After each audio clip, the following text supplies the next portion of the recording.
एक चक्रानगरी में कुंती जी सहित एक ब्राह्मण के घर में पांचों पांडव विराजमान हैं।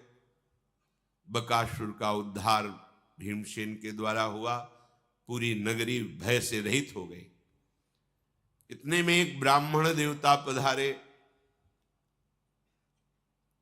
चलने ही वाले थे पांडवजन वहां से, पर देखा जब कि ब्रह्म ऋषि पधारे हैं तो रुक गए। उस रात में वो कुछ भगवत चर्चा की और साथ में बताया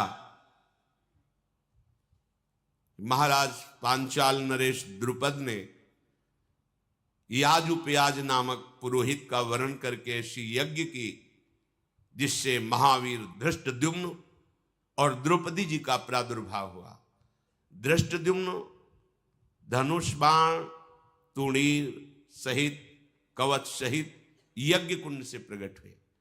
ऐसे ही सर्वांग सुंदरी कृष्णा द्रौपदी जी का प्रादुर्भाव हुआ। वो ब्राह्मण सुना रहा है पांडवजनों को कि पांचाल नरेश द्रुपद जी के हृदय में था कि द्रौपदी के लायक अगर कोई वर है तो शब्द साची अर्जुन ही है। पर जब उन्होंने सुना कि वारणावत में अग्नि के द्वारा उस महल में पांचों पांडव कुंती सहित पधार गए, उन्हें बड़ा शोक हुआ। वो बहुत दुखी बैठे थे कि द्रौपदी का पाणी ग्रहण करने के अधिकारी तो केवल पांडव ही हैं और वो पधार गए, अब क्या होगा। उनके जो आचार्य थे उन्होंने कहा कि जो धर्म से चलता है, सत्य बोलता है, उसका ऐसे मृत्यु नहीं होती। उस अग्नि महल में उनका जलकर मर जाना ये मुझे बिल्कुल विश्वास नहीं हो रहा, क्योंकि धर्मात्मा पुरुष की ऐसी मृत्यु नहीं होती। उनको यहां आना ही होगा। यदि आप स्वयंवर रचे और सर्वत्र ये सूचना पहुंचा दें कि द्रौपदी जी का स्वयंवर हो रहा है और जो स्वयंवर में लक्ष्य वेद कर देगा उसी को द्रौपदी जी वरमाला डालेंगी। अगर ऐसी सूचना फैल जाएगी और अगर पांडव जीवित है, मेरा जैसा विश्वास कहता है, तो अवश्य पधारेंगे।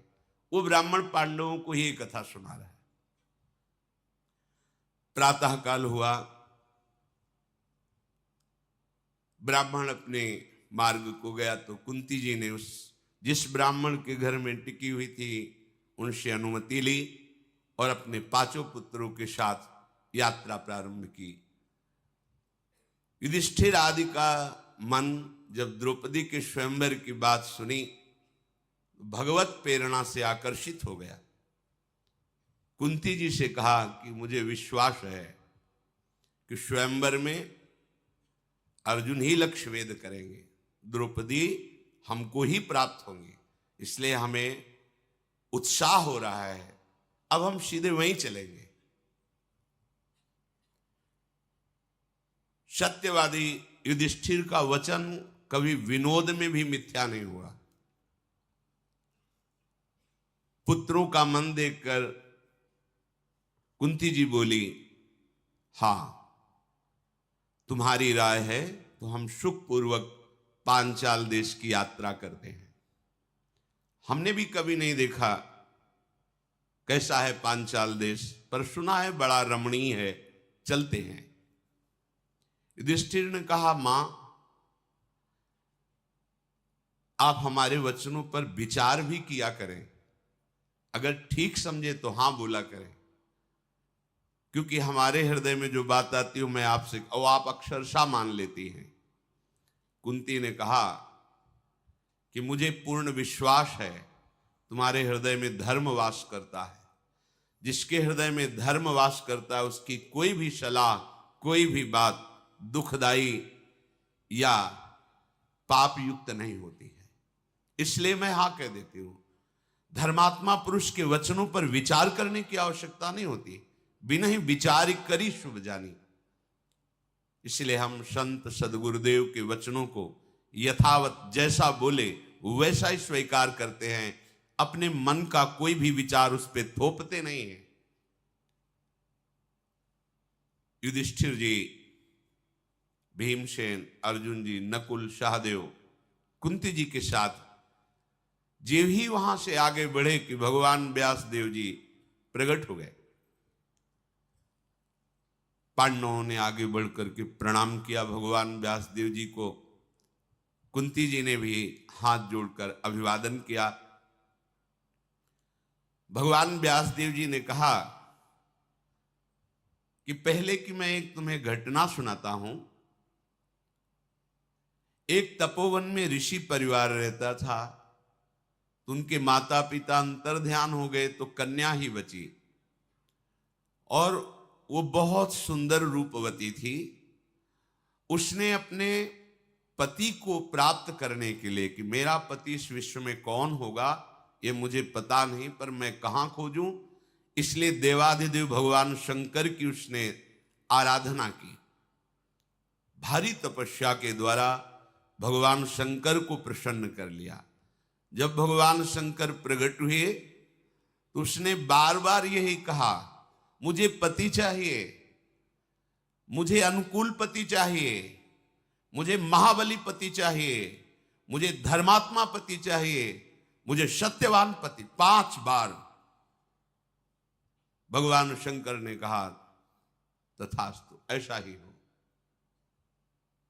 तुमने 5 बार मांगा, इसलिए तुम्हें 5 पति प्राप्त होंगे। पर यह शरीर छोड़ करके तुम्हें जो नवीन शरीर मिलेगा उसमें 5 पति तुम्हें प्राप्त होंगे। तो हे कुंती और कुंती नंदन, वही देवी भगवान शंकर की जो आराधना करके 5 पतियों का वर प्राप्त किए, वही द्रुपद कन्या द्रौपदी के रूप में प्रकट हुई है। ये उत्तम बात तुम अपने मन में बैठा लो, इससे आगे प्रश्न नहीं आएगा। बस इतना कहकर भगवान व्यासदेव जी अंतर्धान हो गए। जिधर अंतर्धान हुए उस दिशा को प्रणाम करके पांडवजन आगे बढ़े। वो पांचाल देश की तरफ यात्रा कर ही रहे थे कि सोमाश्रयायण नामक एक तीर्थ आया जो गंगा के पावन तट पर है। अर्जुन हाथ में मशाल लिए हुए थे, रात्रि का समय था।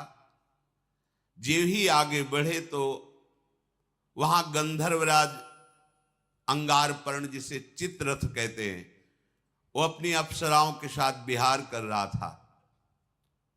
उसने जो ही मशाल लिए किसी को आते देखा तो पैरों की धमक से पहचान गया कोई महावीर है, क्योंकि जिसके चलने से पृथ्वी में धमक हो रही, कोई साधारण नहीं। उसने आगे बढ़ते हुए पांडवों को रोक दिया और आवेश में आकर कहा कि तुम्हें पता नहीं, रात्रि का समय मनुष्यों के लिए शुभ नहीं होता। ये गंधर्व, पिशाच, यक्ष, राक्षस इसमें विचरण करते हैं, और मेरे जैसा महाबली मायावी यदि सामने हो, फिर मशाल लेकर कोई बिना डरे आ जाए, ऐसा कैसे हो सकता है? ये रात्रि हमारी होती है, तुम मनुष्यों की नहीं। तुम्हें नहीं चलना चाहिए था रात्रि में। अगर तुम लोभवश यात्रा कर रहे हो तो मूर्खो, हम तुम्हें दंड देंगे, ऐसा गंधर्व ने कहा। अंगारपर्ण गंगा जी के जल से बाहर निकला, स्वाभिमानी और मायावी था ही। उसने कहा, जहां मैं उपस्थित होता हूं वहां बिना सर नवाए कोई राक्षस, यक्ष, देवता या मनुष्य नहीं आता जैसे तुम आ रहे हो, इसलिए मैं तुम्हें दंड दूंगा। अर्जुन ने कहा, कोई हमारा अपराध तो है नहीं गंधर्व, ये सरिताओं में श्रेष्ठ भागीरथी गंगा है। यहां दिन में आए या रात में आए, संध्या में आए या दोपहर में आए, ये माँ है, सबको परम पावन करती हैं। कोई ऐसा विधान तो नहीं कि रात्रि के समय गंगा के समीप नहीं जाया जाता, ऐसा तो कहीं लिखा नहीं। रात रात भर बैठकर गंगा किनारे भजन करते हैं संत जन। तुम ऐसे कैसे बोल रहे हो? गंगा यमुना यदि इनके समीप बैठकर जैसे भजन है, साधन है, किया जाता है तो हजारों गुना बढ़कर के उसका लाभ प्राप्त होता है। ये गंगा तो मूर्तिमान ब्रह्म स्वरूप है, परम पवित्र है। तुम ऐसा कैसे निर्देश कर सकते हो कि आप मनुष्य रात्रि में नहीं आ सकते? ऐसा न हमने कभी ब्रह्म ऋषि से सुना है, न कभी शास्त्रों में पढ़ा है। तो तुम हमें रोक कैसे सकते हो? भागीरथी के पावन जल पर सबका अधिकार क्योंकि वो मां है, तुम्हारा ही अधिकार तो नहीं है। अर्जुन की बात सुनकर चित्ररथ गंधर्व बहुत क्रोधित हुआ और धनुष पर प्रत्यंचा चढ़ाकर विषैले बाणों को पांडवों के ऊपर प्रहार किया। अर्जुन ने अपनी मशाल से ही उन बाणों को नष्ट कर दिया। अर्जुन ने कहा, गंधर्व, साधारण मनुष्यों पर तुम्हारा बल चलता होगा, जो अस्त्र विद्या के भारी विद्वान हैं वहां तुम्हारा बल या तुम्हारी घुड़की काम नहीं करेगी। मैं जानता हूं कि मनुष्यों से बहुत गुना बढ़कर के गंधर्व शक्तिशाली होते हैं, इसलिए मैं तुमसे साधारण वार्ता नहीं कर रहा हूं। बिना धनुष बाण के भी मैं अस्त्र संधान कर सकता हूं। देखो, तो जो आग्नेय अस्त्र भरद्वाज ऋषि से प्रकट हुए द्रोणाचार्य के पास था, वही अर्जुन के पास। अर्जुन ने चिंतन किया और आग्नेय अस्त्र का संधान कर दिया तो आग लग गई। उसकी जितनी सामग्री, रथ, ये सब भस्म, और स्वयं दौड़कर अर्जुन गए, उसके बाल पकड़ करके घसीटते हुए महाराज युधिष्ठिर के चरणों में डाल दिया। गंधर्व की पत्नी का नाम था कुंभीनशी। उसने जब देखा कि हमारे पति की तो अब तो मृत्यु ही हो जाएगी, महाराज युधिष्ठिर के चरणों में गिर पड़ी और कहा, हमारे पति की प्राण रक्षा की जाए, मैं आपसे भिक्षा मांगती हूं। अर्जुन बोले, गंधर्व, महाराज युधिष्ठिर के चरणों में जो भिक्षा मांगता है वो कभी विमुख नहीं होता, खाली नहीं जाता। जाओ, मैंने तुम्हें जीवन दान किया। पर तुम्हें ये ध्यान देना चाहिए कि हर मनुष्य का अपमान करना तुम्हारे लिए ठीक नहीं, क्योंकि सब एक समान नहीं होते हैं। गंधर्व ने कहा, मुझे परास्त कर दिया, आश्चर्य है। आज तक मैं कभी परास्त नहीं हुआ। मैं ऐसा जैसे परास्त हुआ तो मुझे ग्लानि है, मैं आज से अपना नाम छोड़ता हूं। मेरा नाम अंगारपर्ण है। अब मैं कभी अपना नाम लेकर के अपनी बात नहीं करूंगा। आज की पराजय मेरे जीवन की पराजय है, पर मुझे सुख इस बात का हो रहा है कि तुम्हें दिव्यास्त्रों का ज्ञान है। मनुष्य होते हुए क्या तुम मुझे मित्र बना सकते हो? जितनी गंधर्व माया है मैं सब तुम्हें दे दूंगा, बस केवल तुम एक बार कहो कि मैं तुम्हें मित्र स्वीकार करता हूं। दिव्यास्त्रों का तो मुझे परिचय नहीं जो तुम्हारे पास है। आज मेरा सब कुछ भस्म हो गया, इसलिए जो मेरा गुप्त नाम चित्ररथ था, अब मैं दग्धरथ हो गया हूं। अब चित्ररथ नहीं कहलाऊंगा। पर यदि तुम महात्मा होकर भी हमें मित्र मान लेते हो तो मेरा जीवन धारण करना हो सकता है, नहीं तो मैं इतना लज्जायुक्त हो गया हूं। तुम मनुष्य हो, मुझे परास्त कर दिया। अर्जुन ने कहा, जो महाराज धर्मराज युधिष्ठिर की शरण में आ गया उसकी हर कामना पूर्ण होती। मैं तुम्हें मित्र स्वीकार करता हूं। गांधर्व ने कहा, एक विद्या हमारे पास है जिसका नाम है चाक्षुषी। ये विद्या ऐसी है कि जो भी देखना चाहोगे सूक्ष्म से सूक्ष्म, वो तुम्हें विशाल करके दिखाई देगी। कहीं भी किसी भी बात को देखना चाहो, किसी भी लोक की बात को, ये चाक्षुषी विद्या है जहां तुम ध्यान करोगे वो विशाल रूप से तुम्हारे सामने दिखाई देगी। तीनों लोकों में कोई भी वस्तु कहीं भी हो तुम अपनी आंख के सामने देखोगे। इस विद्या का प्रभाव है। 6 महीने एक पैर केवल खड़ा रहकर तपस्या के द्वारा गुरु आराधना करके मैंने ये विद्या प्राप्त की थी। इस विद्या के बल से हम सब कुछ देख लेते हैं, कौन आ रहा है, कितना प्रभावशाली है, क्या उसके मन में चल रहा है, आदि आदि। और मैं आपको अपने गंधर्व लोक के ऐसे 100 घोड़े भेंट करता हूं जो पृथ्वी में कभी समानता कर ही नहीं सकते घोड़े। ये आकाश मार्ग से चलने वाले, ये छोटा बड़ा पतला सूक्ष्म महान रूप धारण करने वाले, जिस समय जैसी आवश्यकता होती है।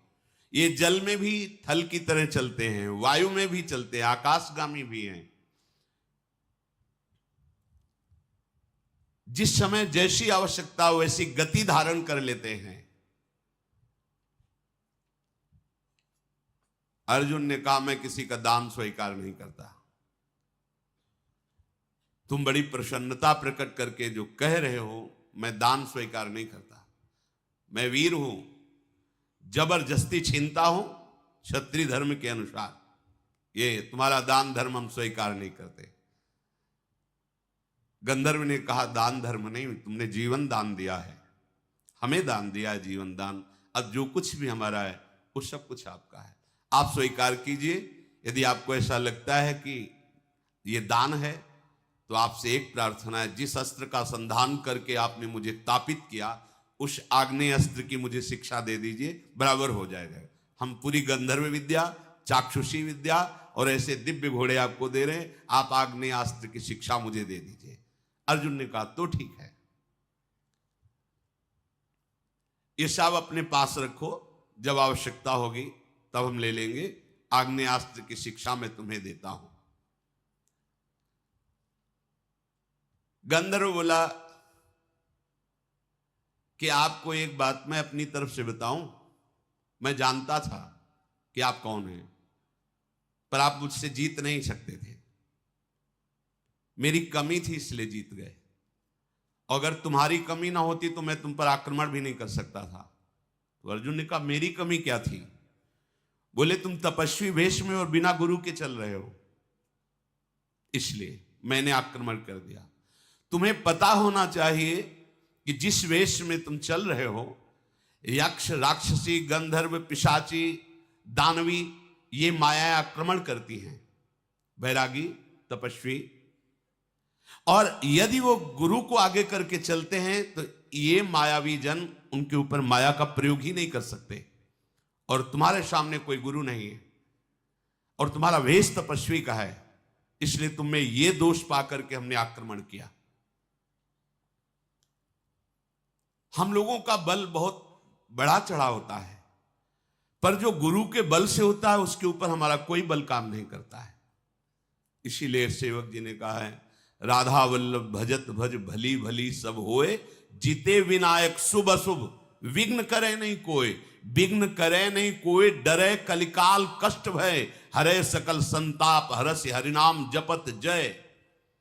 जो राधा वल्लभ लाल का भजन करने वाले रसिक जन हैं, यदि उनके चरणों का आश्रय लेकर भजन करो तो कोई भी विघ्न तुम्हें छू ही नहीं सकता, परास्त नहीं कर सकता। विघ्न तभी परास्त कर सकता है जब आप अपने गुरुदेव को आगे नहीं किए होंगे। आगे का तात्पर्य उनके वचन के अनुसार नहीं होंगे, उनकी आज्ञा पर नहीं होंगे, तो फिर माया का आक्रमण, वो चाहे राक्षसी माया हो चाहे देवी माया हो, वो हमें चाहे शुभ विनायक हो या शुभ विनायक हो, वो हमें परास्त कर देगा। कैसे परास्त होता है उपासक? जब उसकी बुद्धि में भोग सुख की लालसा प्रबल हो जाए और भोग संयोग उपस्थित हो जाए तो जान लेना चाहिए कि ये माया का पूरा प्रवाह हमारे ऊपर हो गया है। भोग उपस्थित हो और तुम्हारी बुद्धि सावधान हो तो समझो कि तुम्हारे ऊपर गुरु कृपा है, माया परास्त नहीं कर सकती। अगर आपकी बुद्धि लालायित हो गई है, राजी हो गई, तो आपसे कोई त्रुटि हो रही है, नहीं तो बुद्धि लालायित हो ही नहीं सकती, राजी हो ही नहीं सकती। कोई त्रुटि है, कोई अभिमान है जिसका नाश होने के लिए ये माया प्रेरित कर रही है। कुंती कुमार कोई भी कामाशक्त हम पर विजय नहीं प्राप्त कर सकता। यदि मेरी प्रार्थना मानो तो किसी गुरु को आगे करके चलो, तो जहां भी जाना चाहते हो, कोई भी निशाचरी, पैशाची या भूत प्रेत, इसका आक्रमण तुम्हारे ऊपर स्वाभाविक नहीं होगा। शत्रुओं का संताप देने वाले वीर, हम लोगों का बल रात में बहुत अधिक बढ़ जाता है, इसलिए तुम्हें आगे चलने के पहले गुरु का वरण करना चाहिए। इस मनुष्य लोक में जो भी कल्याणकारी कार्य की सिद्धि प्राप्त करना चाहता है, उसे मन और इंद्रियों को अपने गुरुदेव के चरणों में समर्पित करना चाहिए, अर्थात मन और इंद्रियों को गुरुदेव की आज्ञा के अनुसार चलाना चाहिए। गंधर्वराज ने अर्जुन जी से कहा कि यदि कहीं किसी भी तपस्वी या भगवत आराधन करने वाले महापुरुष को किसी भी बल से तुम युक्त होकर के अपराध कर दोगे, अपमानित कर दोगे, तो तुम्हारी पराजय ही पराजय हो जाएगी। देखो, विश्वामित्र जी महान तपस्या से भी युक्त हैं और महाबली भी हैं, गाधीधर हैं विश्वामित्र जी, पर उनको पता नहीं क्या सूझा कि महात्मा वशिष्ठ का अपराध कर दिया, इसलिए सर्वतोभावेन उनकी पराजय हुई। तो अर्जुन ने कहा, गंधर्व, मैं सुनना चाहता हूं, क्या अपराध किया विश्वामित्र जी ने परम ज्ञानी भगवान वशिष्ठ जी का?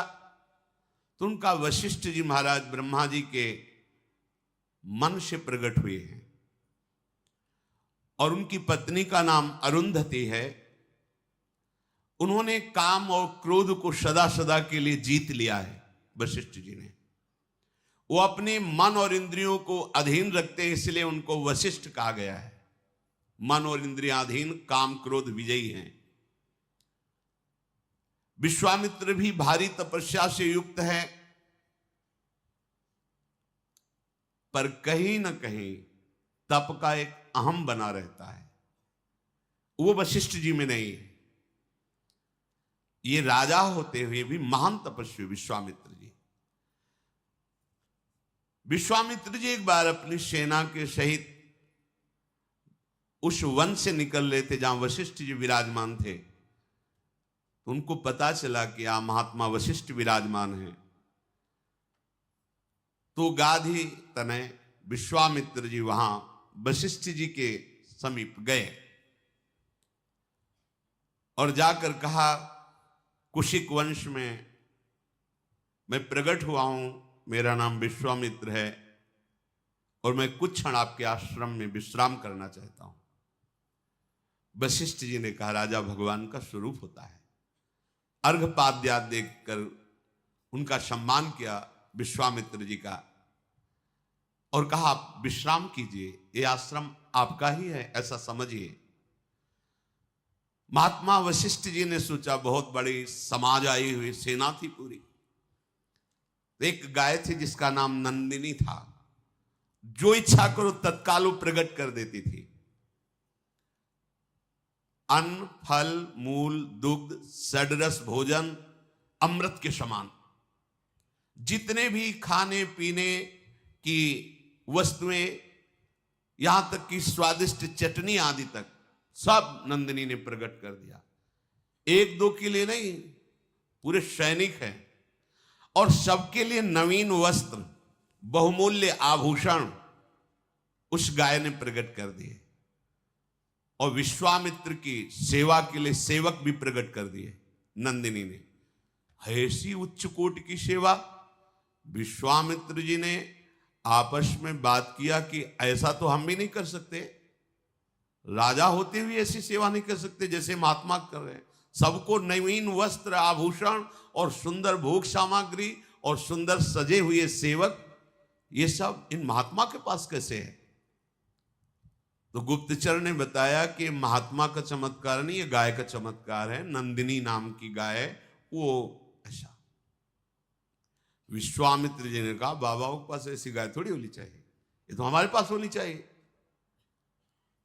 विश्वामित्र जी ने वशिष्ठ जी के पास जाके कहा, 10 करोड़ गाय आपको दूंगा। जितने सेवक कहोगे, पर ये नंदनी गाय अब हम ले जाएंगे। उनका नहीं, हम कोई क्रय विक्रय करने के लिए थोड़ी, ये तो आए हुए अतिथि सेवा के लिए और यज्ञ सामग्री के लिए विराजमान है।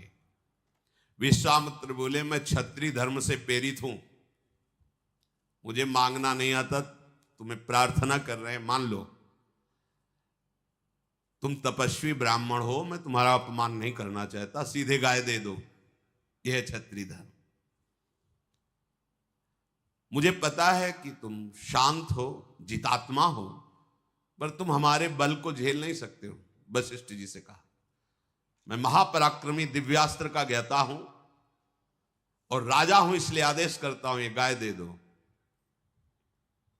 वशिष्ठ जी ने कहा, तुम्हारे पास सेना है, तुम राजा हो, बाहुबल का भरोसा रखते हो, मैं तो एक भजन करने वाला ब्राह्मण हूं, तुम्हें जैसा रुचि वैसा कर लो, हमारी तरफ से ना है, और आपको जैसा, क्योंकि ये अतिथि सेवा और यज्ञ के लिए गाय है। वशिष्ठ जी के ऐसा कहने पर विश्वामित्र जी ने सेवकों को आदेश कर दिया, नंदिनी को बछड़े के सहित पकड़ लो और ले चलो। नंदिनी नहीं जा रही थी तो कोड़ों की मार चलाई। नंदिनी ने महाराज वशिष्ठ जी की तरफ देखा और कहा, केवल मैं आपके मुख से सुनना चाहती हूं कि आपने मुझे दे दिया है क्या? वशिष्ठ जी बोले, नहीं, कदापि नहीं, ये तो मैं सोच भी नहीं सकता, क्योंकि तुम्हारे बिना हमारे यज्ञ कैसे पूर्ण होंगे, अतिथि सेवा कैसे होगी? विश्वामित्र तुम्हें बलपूर्वक ले जा रहे हैं। नंदिनी ने कहा, मैं तुम्हारी शरण में हूं, आप मुझे उचित अनुचित का उपदेश कीजिए या फिर मेरे ऊपर छोड़ दीजिए।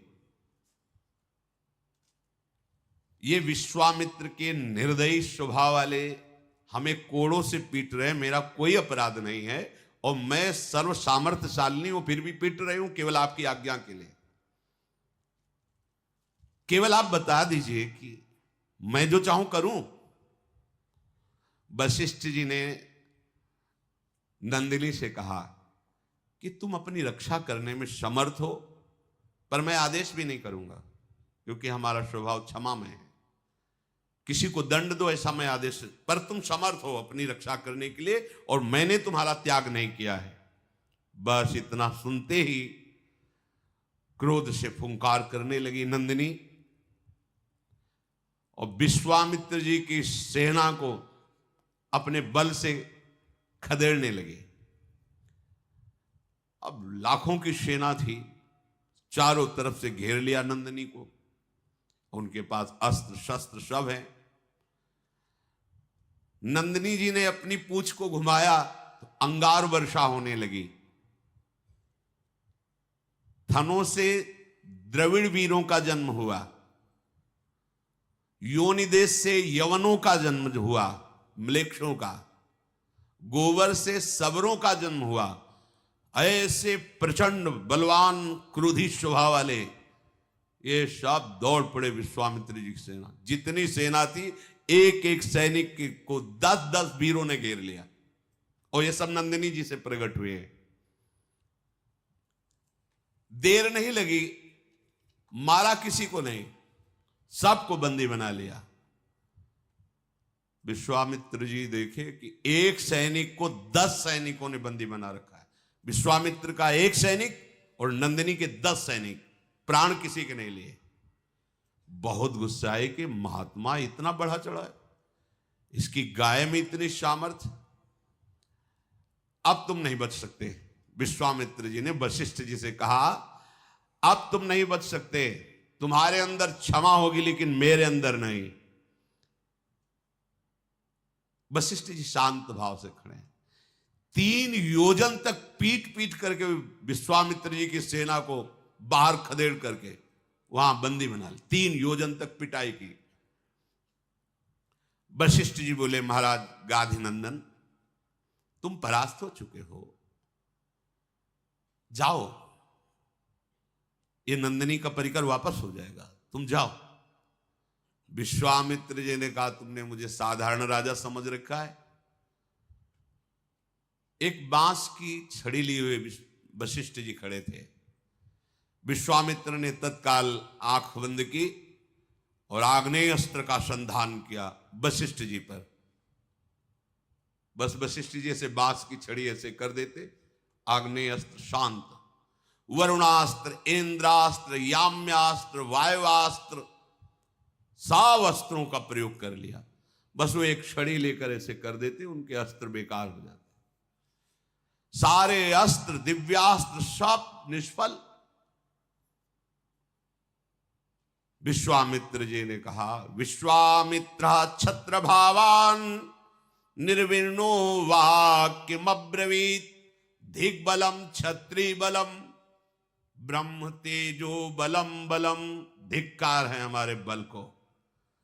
आज हमने देखा बल तो इन ब्रह्म ऋषियों में है। एक बांस की छड़ी ऐसे कर दी, सब दिव्यास्त्र बेकार। विश्वामित्र जी से फिर वशिष्ठ जी ने कहा, आप जाओ, आराम से जाओ, तुम बलहीन हो चुके हो, अपनी सेना ले जाओ और फिर किसी ऋषि का अपराध न करना। पर इनके मन को शांति नहीं। भारी तपस्या के द्वारा मैं दंड दूंगा ही वशिष्ठ को। अगर ये ब्रह्म बल से युक्त है तो ऐसी तपस्या करूंगा कि ब्रह्म ऋषि बनूंगा, फिर इनको दंड दूंगा। अभिमान का नाश होना बहुत कठिन होता है। भारी तपस्या की, तपस्या करते यदि किसी से द्वेष है तो सफल नहीं होती। सिद्धांत है, विचार किया इनके वंश का विनाश कर देंगे। ओ क्रोध बड़ा विचित्र होता है। वशिष्ठ जी के बड़े पुत्र शक्ति जी वो आ रहे थे, सकरा मार्ग था, तो एक राजा कलमसपात जी वहां से जा रहे थे। शक्ति मुनि ने कहा कि मार्ग छोटा है, आप हट जाइए, क्योंकि जब ऋषि पधारते हैं तो राजा को भी मार्ग देना होता है। उसने कहा, आपको शायद पूरा ज्ञान नहीं है क्या? राजा भगवान का स्वरूप होता है, जब पधारता है तो ऋषि भी पाद्य अर्घ्य देकर उसको मार्ग देते हैं। ये बात हो ही रही थी कि विश्वामित्र जी ने देखा और एक राक्षस को मंत्र के द्वारा राजा पे आविष्ट कर दिया। शक्ति महाराज को खा गया वो राजा। 100 पुत्र विश्वामित्र जी ने महाराज वशिष्ठ के राक्षस आवेश करा करके खवा दिए। भारी तपस्या में संलग्न। एक दिन रहा नहीं गया, सोचे आज तो जाकर वशिष्ठ जी को हम जैसे भी होगा मारेंगे। जब वहां गए तो अरुंधति जी कह रही थी, देखो भगवान कितनी सुंदर चांदनी फैली हुई। वशिष्ठ जी ने कहा, हाँ, महातपस्वी ब्रह्म ऋषि विश्वामित्र के जैसे तप प्रकाशित हो रहा है वैसे ये चांदनी प्रकाश। हार गए विश्वामित्र। मैंने 100 पुत्र मारा फिर भी क्रोध नहीं, और मेरी बात मेरी बड़ाई कर रहे। गए साष्टांग चरणों में लेट गए, बोले आप जैसा क्षमावान और आप जैसा महात्मा मैंने देखा नहीं। आज से हमारा क्रोध शांत होता है, मैं सदैव आपके चरणों का आश्रित। ये गंधर्व ने कहा, कोई कितना भी बलवान हो, यदि गुरुजनों का महापुरुषों का अपराध कर दे तो वो परास्त ही होता है। इसलिए हमारी प्रार्थना है कि आप किसी भी ऋषि को गुरु रूप में वरण कर लें। तो उन्होंने कहा, आप संकेत कीजिए, यहां कौन ऐसा है जिसको मैं गुरु रूप में वरण कर लूं, जो हमारे अनुरूप हो। गंधर्व बोला, ये सामने उत्कच तीर्थ है, इसमें धौम्य मुनि तपस्या कर रहे हैं, आप जाकर उनको गुरु रूप में वरण कीजिए। अर्जुन ने बहुत अच्छा कह के गंधर्व को आग्नेयास्त्र की शिक्षा दी और वहां उत्कोचक तीर्थ में जाकर धौम्य मुनि को प्रणाम किया और अपनी बात निवेदन की।